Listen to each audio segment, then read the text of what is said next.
This is my buddy Marco, who went to Phoenix December 2017 regionals with Dark Magician Girls, I believe, right? Yeah. And what place did you come in? 59th. Honestly, I did a little bit better than I was expecting because my deck was just it was made more for fun, and the Magician Girls not really many people saw coming. They saw the Dark Magician, but when you play a Magician Girl build, it's kind of hard to counteract because you're citing for spirals and everything else. So I was just like, I'm gonna do something for fun. Did you play any hand traps or anything like that?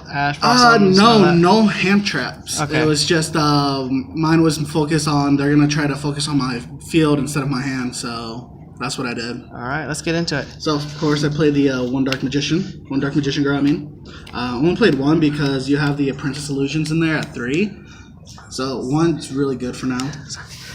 One Apple. I was gonna play 2, but I like Lemon's effect more than Apple. When she's destroyed, I can target up to 3 Magician Girls, add them back to my hand. But I really didn't use her that much. The one Kiwi just for extra bonus for the Magician Girls. Most of the time, I would just discard her with the Chocolate's effect so I can draw.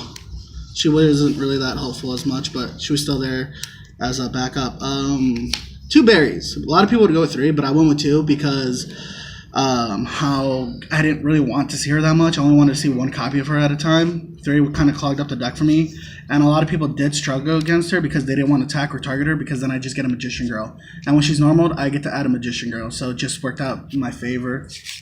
And the one I was talking about, Lemon. Oh god, this one was fun, especially when you open up her first hand along with a Secret Village, and you save a Dark Magician in your hand, or her, Apprentice, and Secret Village. It worked out perfectly. Because special summon, Apprentice, just go in and then play her. They're either going to attack the Apprentice and totally forget about her, and then I just get to use her effect by summoning another Magician Girl. So it'd either be Barry, then I'll just tribute Barry and search for a Magician Girl to my spellcaster. It actually worked out a lot because they never really attacked. And of course, the MVP for the Magician Girl is Chocolate.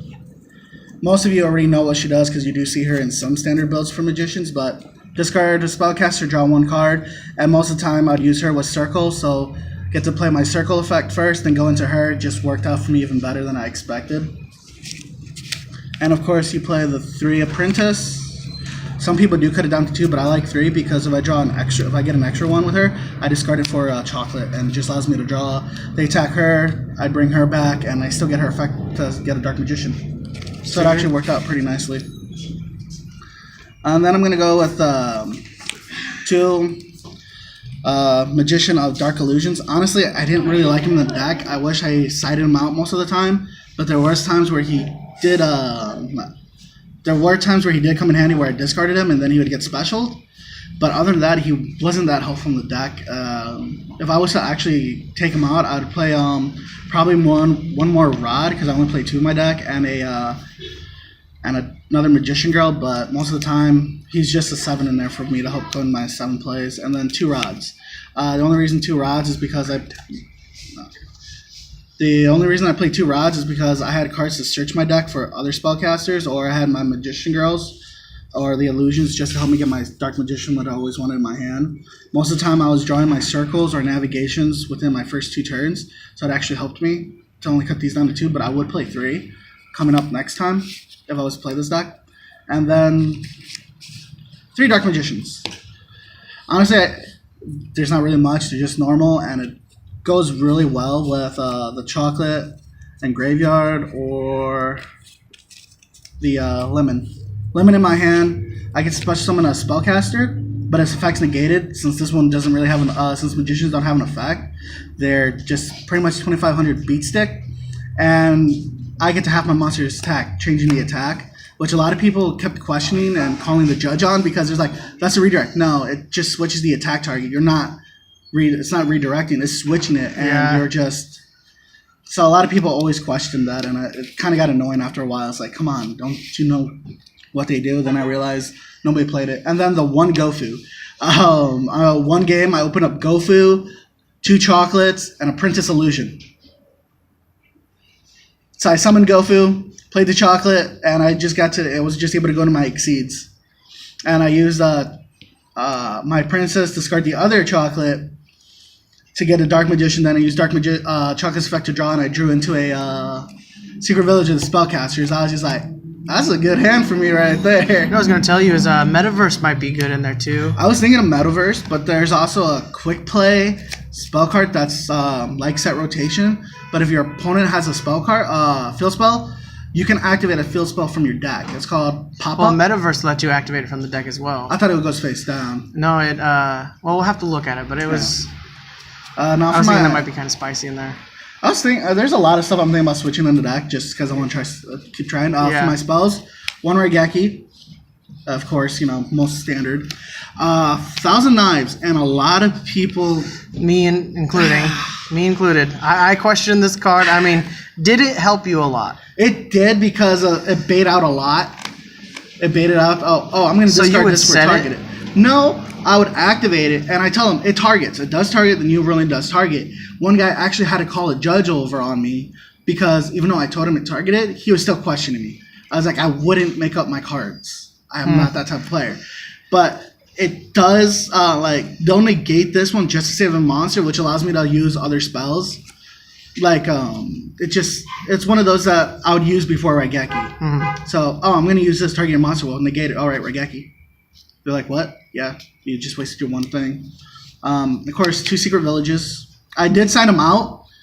I cited these out a lot, along with my Dark Magic attacks, to play Twin Twisters and Cosmic Cyclone, the quick play.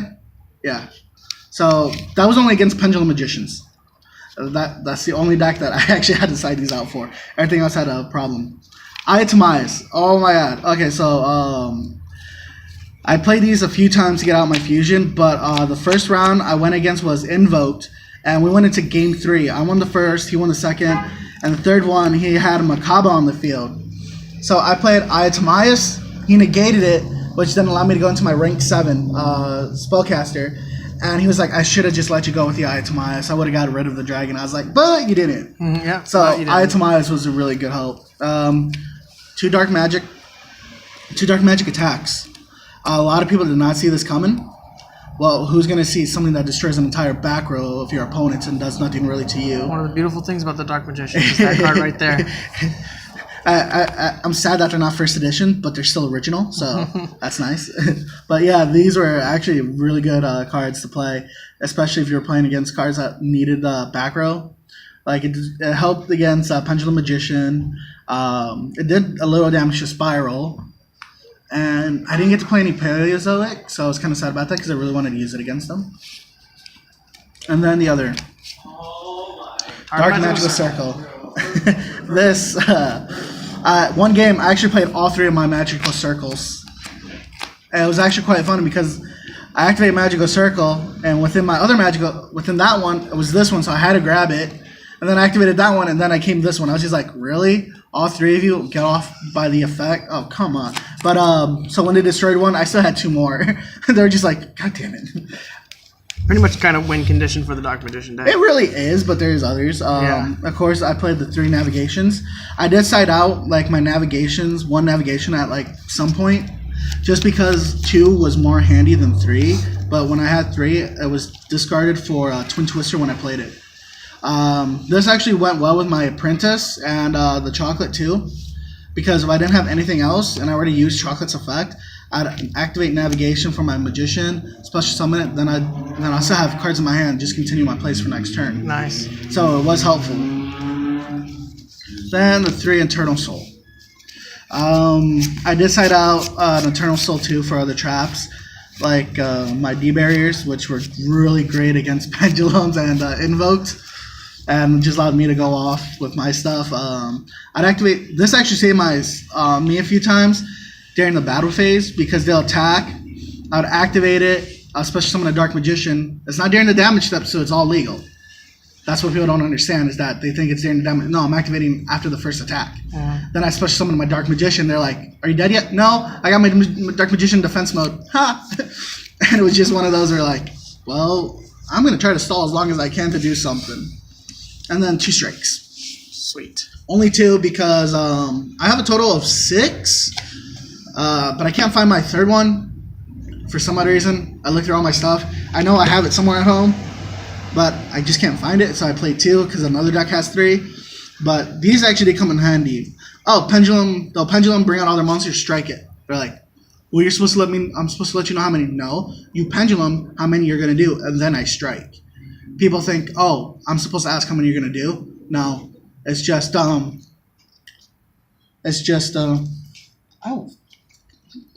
It's just they pendulum first and then you strike. You're not supposed to ask how many you're gonna do because then they know you have a strike or something. So you're not actually supposed to do that. Before I get to my side, I'm gonna do my extra deck. All right. So 2 link spiders. When people say why link spiders, I'm like because it works with Dark Magician. Choose a Dark Magician, then you can go off with Eternal Soul and just continue your plays. And then you can get rid of your Link Spider later on. And it helps you bring out a fusion without you using your extra. The one proxy, it's just Proxy. Link 2. Yeah. And it works well with Gofu and Link Spider. That's why I play them. And then one of my Magician here. I can't say her name right. Akashic? Yeah, Akashic. Yeah, see, I can't even pronounce it right. She did come in handy because I would go with... I would go 2 Link Spiders. And then I'll go into her, leaving Gofu on the field to tribute when I can.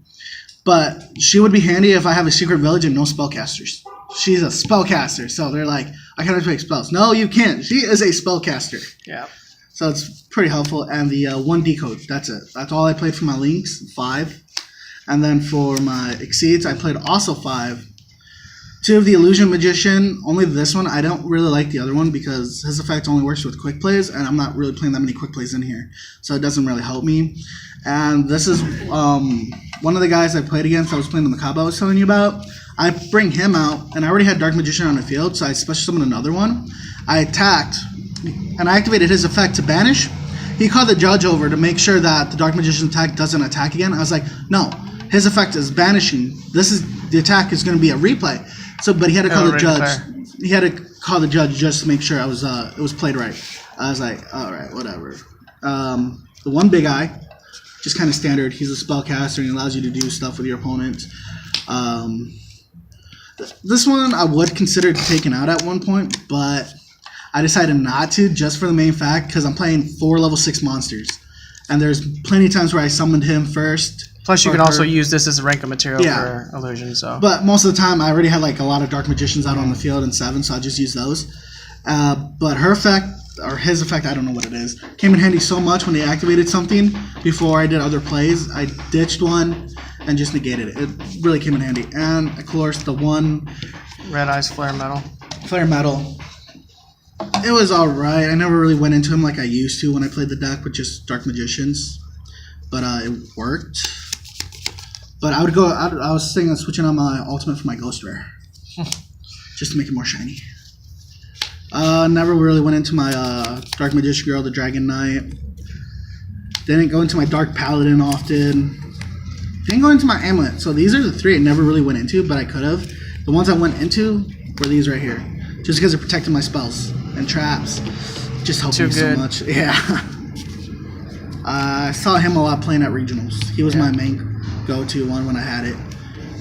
I think I played him twice during one game. That's a hard field for the opponent to get over if there's a Dark Magician Knight, Dragon Knight on the field with an Eternal Soul. That's a hard field to get over. And it doesn't help if I have a Secret Village's spellcaster along with a Chocolate Magician Girl or another Magician Girl with something in my hand. They're just like, I don't want to attack, really. But it does come in handy. Of course, my tokens. This was like really what, when I went into there, people were just stunned by my tokens. I don't know why. Side, the One-Time Lord. Never really played it that much. 2 Dark Magicians of Chaos. I would switch those out occasionally with the illusions, or I'd play my other rod. But most of the time, I didn't really switch my monsters. It was always my spells and traps. So I'd play my Cyclones. I switch those out. I switch out my Dark Magic attacks or Secret Villages, or I do 4 for 4. Playing those, it just stopped more plays instead of a Dark Magic attack and waiting. Didn't really switch into this one. I should have a few times because there were times where I had a useless spellcaster. I'm not gonna lie, like the rod, I would have it out on the field and it just hurt me.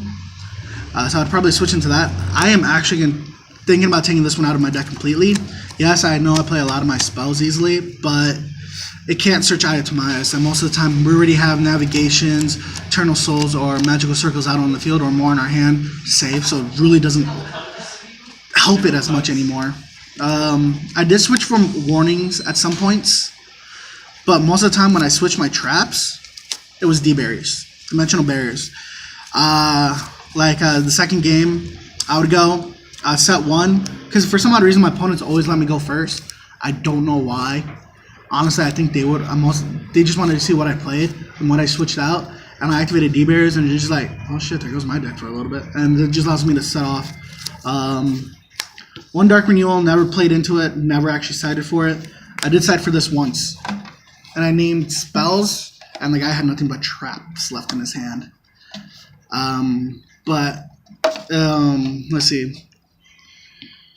There was one point in the game where this guy activated evenly matched on me, and I did something where I still kept one of my cards on the field because I only had 2 cards. I activated D-barrier, that's what it was. I activated D-barrier to change to evenly matched or something like that, and he was trying to get rid of my field, and all I had was a Chocolate Magician Girl, and I needed it on the field because I discarded a Dark Magician. So I activated my D-barrier, and I was like, all right, now I really can't get rid of anything. He's like, why? You have 1 card on the field? I have 1 card on the field. Fair. And he just skipped his next turn. He just set a card and went into my turn, and I was able to win. So that was pretty nice if you can outthink your opponent quickly. But this is what I played at Regionals. It was fun. A lot of people did not know how to side against it because, honestly, Magician Girls, nobody plays it. And I was just like, it's random fun. And I was just there to have fun, and I was trolling. But honestly...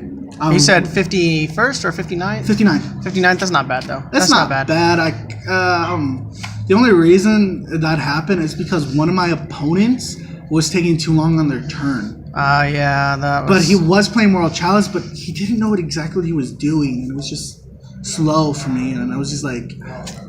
And I just got annoyed. But it is a fun deck to play.